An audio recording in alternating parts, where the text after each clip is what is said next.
Hello दोस्तों, solidity fundamental course में आपका स्वागत है। मैं हूं अंजलि और मैं इस कोर्स में आपकी गाइड रहूंगी। इस कोर्स का पहला चैप्टर या पार्ट हमारे लिए ब्लॉकचेन की मूल बातें रहेगा। हम ब्लॉकचेन के सारे बेसिक्स आज के चैप्टर में डिस्कस करेंगे। तो चलिए शुरू करते हैं। सबसे पहला सवाल, ब्लॉकचेन क्या है? What is a blockchain? तो ब्लॉकचेन एक डिस्ट्रीब्यूटेड इम्यूटेबल लेजर है, यानी कि एक वितरित अपरिवर्तनीय खाता बही। आइए हम इन तीनों शब्दों को एक एक करके समझते हैं। डिस्ट्रीब्यूटेड का मतलब होता है बहुत सारी जगहों पे वितरित होना। मतलब जो डेटा है हमारा, ब्लॉकचेन का जो डेटा है वो एक सेंट्रल जगह पे ना होके बहुत सारे लोगों में बटा हुआ है। तो जैसे कि हम जानते हैं कि जो ट्रेडिशनल क्लाइंट सर्वर मॉडल होता है उसमें हमारा डेटा एक सेंट्रल ओनर के पास होता है। बट ब्लॉकचेन की यही खासियत है कि यहाँ पे बहुत सारे कंप्यूटर्स, जिनको हम नोड्स बोलते हैं, वो जो ब्लॉकचेन का पार्ट होते हैं, सबके पास एक कॉपी रहती है सारी ट्रांजैक्शंस की। इसीलिए कोई ये नहीं कह सकता कि इस डेटा का ओनर मैं हूं, क्योंकि सभी उस डेटा के ओनर हैं। दूसरी खास बात ब्लॉकचेन की है कि वहां पे डेटा जो है आप बदल नहीं सकते हो, अपरिवर्तनीय है। मतलब आप कोई ट्रांजैक्शन जो करते हो, सारा कुछ ब्लॉकचेन में ट्रांजैक्शन के फॉर्म में होता है।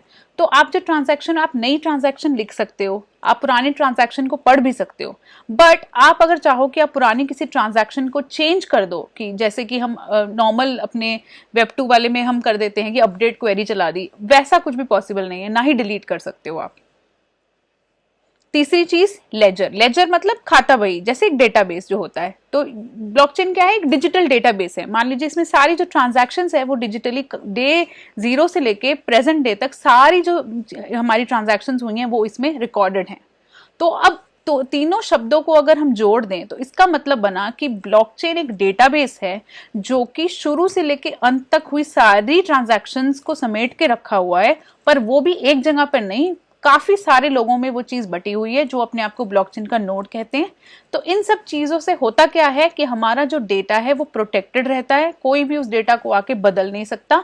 और ना ही कभी ऐसा हो सकता है कि सर्वर डाउन होने की वजह से हमारा जो है डेटा हम एक्सेस नहीं कर पा रहे।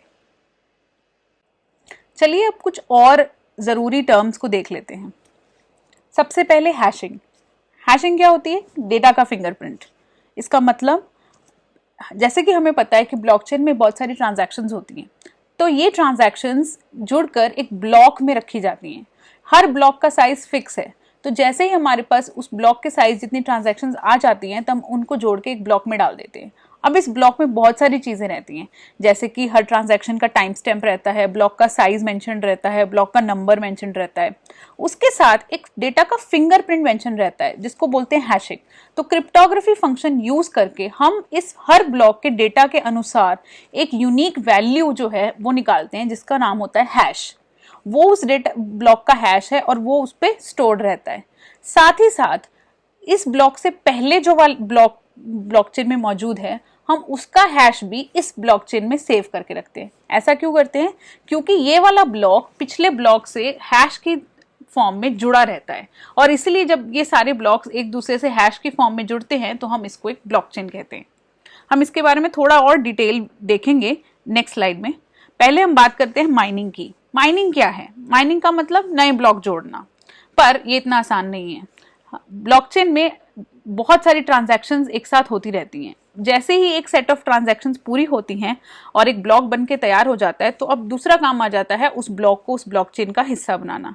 लेकिन इसके लिए एक रेस शुरू हो जाती है। हमारे पास माइनर्स होते हैं जो कि इस काम के लिए बैठे हैं, जो कि डेडिकेटेड लोग हैं, जिनके पास बहुत अच्छे कंप्यूटर सिस्टम्स हैं, जो कि एक हाईली कॉम्प्लेक्स जो मैथ्स की प्रॉब्लम है, कंप्यूटेशनल पजल है, क्रिप्टोग्राफी का पजल होता है एक, उसको सॉल्व करते हैं और एक रेस शुरू हो जाती है। और जो माइनर सबसे पहले वो प्रॉब्लम सॉल्व कर लेता है वो जो है वो उस ब्लॉक को ऐड कर सकता है। वो फिर रिक्वेस्ट भेजता है कि मैंने ये प्रॉब्लम सॉल्व कर ली, तो फिर जो बाकी माइनर्स हैं या बाकी वैलिडेटर्स हम बोलते हैं ब्लॉकचेन में हैं, वो उसको वेरीफाई करते हैं कि इसने वो पजल सही से सॉल्व करा कि नहीं।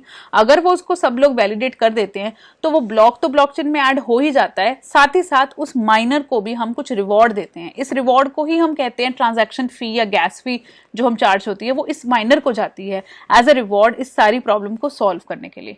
तो अब ऐसा क्यों किया? ऐसा इसलिए किया ताकि ब्लॉकचेन में ब्लॉक ऐड करने के इस प्रोसेस को कठिन बनाया जाए और टाइम टेकिंग बनाया जाए, ताकि कोई भी गलत यूजर या अटैकर आकर इसमें बड़ी आसानी से अपना रॉन्ग डेटा ना ऐड कर पाए। क्योंकि आपको पता है कि ये बहुत ही एक्सपेंसिव प्रोसेस है, इतना पूरी कंपटीशन प्रॉब्लम को सॉल्व करना और करना। इसको प्रूफ ऑफ वर्क भी बोलते हैं।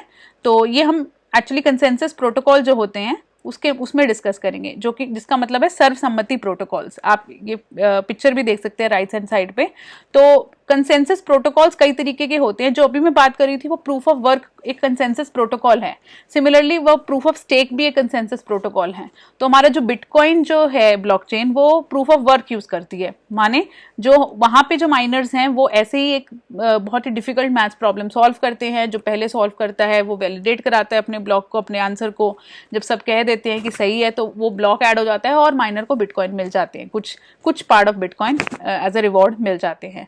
दैट इज वो ही एक उसके लिए एक मतलब इनाम ही उसके लिए एक मोटिवेशन है ये माइनिंग करने के लिए। तो इसको बोलते हैं प्रूफ ऑफ वर्क। कंसेंसस मतलब सम्मति से। सो ब्लॉकचेन में कोई भी ब्लॉक आप ऐसे ही आके नहीं ऐड कर सकते, सबकी सम्मति के साथ ही वो ब्लॉक ऐड होगा। दूसरा एक प्रोटोकॉल होता है प्रूफ ऑफ स्टेक। उसमें क्या होता है कि एक जो वैलिडेटर है या जो माइनर है वो अपनी कुछ क्रिप्टो करेंसी स्टेक पे रखता है कि मान लो अगर मैं कोई ब्लॉक ऐड करना चाह रहा हूं पर लेकिन वैलिडेटर्स ने अगर मान लो वो इनवैलिडेट कर दिया या गलत करार दे दिया तो मेरा जो मैंने क्रिप्टो स्टेक पे रखा था वो मुझसे छीन लिया जाएगा। तो वो एक पनिशमेंट भी है। बट अगर मैंने वो सही रखा और सब वैलिडेटर्स ने बोल दिया कि हाँ ये सही है तो मुझे इनाम भी मिलेगा। तो इसको बोलते हैं प्रूफ ऑफ स्टेक। तो हमारी जो काफ़ी पॉपुलर ब्लॉकचेन इथेरियम है जिस पे हम स्मार्ट कॉन्ट्रैक्ट्स भी लिखेंगे, वो अब प्रूफ ऑफ स्टेक पे शिफ्ट हो रही है। अभी पहले प्रूफ ऑफ वर्क चल रहा था पर क्योंकि उसमें बहुत एनर्जी कंज्यूम होती है तो अब वो प्रूफ ऑफ स्टेक में हो रही है। इसको इस इवेंट को द मर्ज का नाम दिया गया है। वो इस साल 2022 के एंड तक हो जाएगा और वो काफ़ी इंपॉर्टेंट इवेंट माना जा रहा है ब्लॉकचेन की स्पेस में। चलिए अब ब्लॉकचेन की जो मूल इकाई है यानी कि बेसिक यूनिट है ब्लॉक, उसको थोड़ा ध्यान से देख लेते हैं। जैसे कि आप इसमें देख सकते हैं ब्लॉकचेन कई सारे ब्लॉक्स को जुड़ के बनती है। जो इसमें सबसे पहला ब्लॉक है उसको हम जेनेसिस ब्लॉक बोलते हैं और आप देखेंगे उसका कुछ डेटा है, जैसे गुड डे लिखा हुआ है, उसका इस डेटा के अकॉर्डिंग एक हैश वैल्यू कैलकुलेट की गई है 0234 और इसका प्रीवियस हैश कुछ भी नहीं है क्योंकि ये फर्स्ट ब्लॉक है। जैसे ही हमारे पास अदर सेट ऑफ डेटा तैयार हो जाता है हम एक दूसरा ब्लॉक तैयार कर लेते हैं। जैसे कि इसमें डेटा लिखा है थर्सडे। अब थर्सडे के हिसाब से एक हैश वैल्यू कैलकुलेट हो गई है, बट इसके साथ ही हमारी जो जेनेसिस ब्लॉक की हैश वैल्यू थी वो भी इसमें अटैच हो गई है प्रीवियस हैश के फॉर्म में। तो अब इन दोनों का लिंक बन गया है आपस में।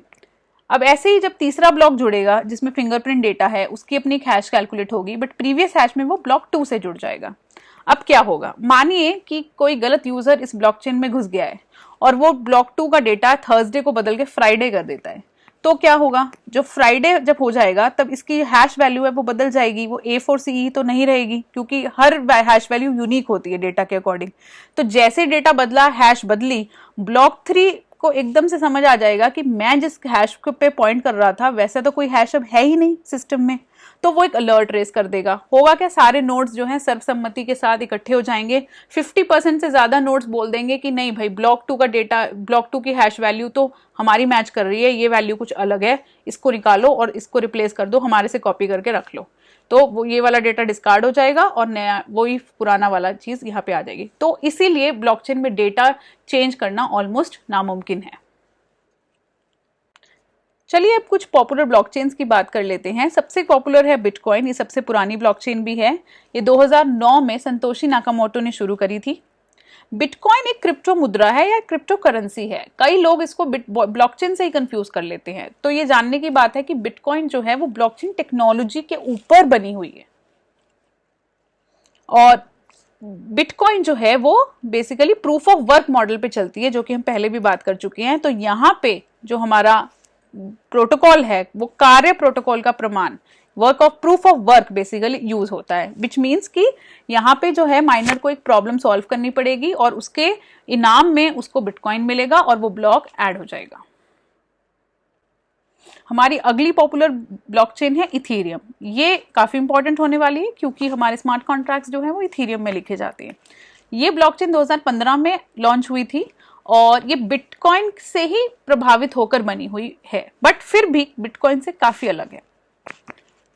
सबसे मेन फर्क इसमें यह है कि इथेरियम जो है प्रोग्राम करने के योग्य है, प्रोग्रामेबल है। इसका मतलब ये सिर्फ एक क्रिप्टो करेंसी नहीं है, क्रिप्टो मुद्रा तो है ही, लेकिन इसके साथ साथ इसके ऊपर हम बहुत सारी एप्लीकेशंस भी बिल्ड कर सकते हैं जो कि हम बिटकॉइन में नहीं कर सकते।